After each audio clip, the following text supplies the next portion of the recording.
देवाच्या कृपेने सगळं आहे आज माझ्या घरात. एवढा छान नवरा, एवढी छान लेक, आता तुम्ही तर बघतायच. आणि सगळं माझ्या मनावरच आहे, कारण मला सासू-सासरे नाही.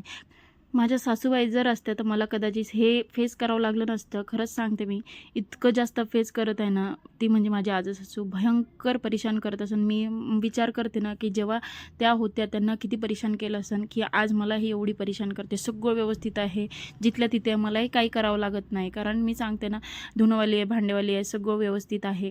मला काहीच करावं लागत नाही आणि त्यांनासुद्धा आयतं मी भाकर देत होते.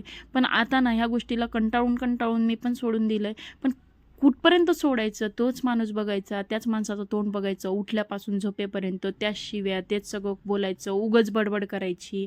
म्हणजे छोटे मुलंसुद्धा माझ्या घरात खेळायला येऊ शकत नाही. तुम्ही विचार करा, की ते सुद्धा पटत नाही.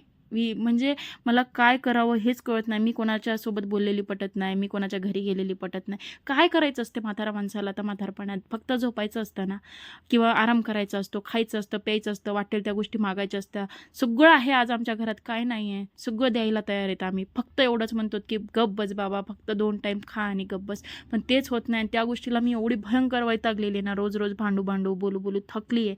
आता जर मला असं भांडायचं म्हटलं ना, तर खरंच मला खूप थरथर होते. मला अर्धी अशीच गळून जाते. मी काहीच कळत नाही मला काय बोलावं, काय म्हणावं. नुसतं रडायला येतं आणि पस्तावा येतो, की का आपण ह्या माणसासोबत लग्न केलं असेल आणि का आपल्या नशिबालाच हे आलं असेल. अरे माझेही आजोबा होते, पण एवढा त्रास माझ्या आई कधीच त्यांनी दिला नाही. मी खरंच सांगते. मी त्यांचं सगळं केलंय, सगळं केलंय. हिचंही करणार आहे मला माहीतच आहे.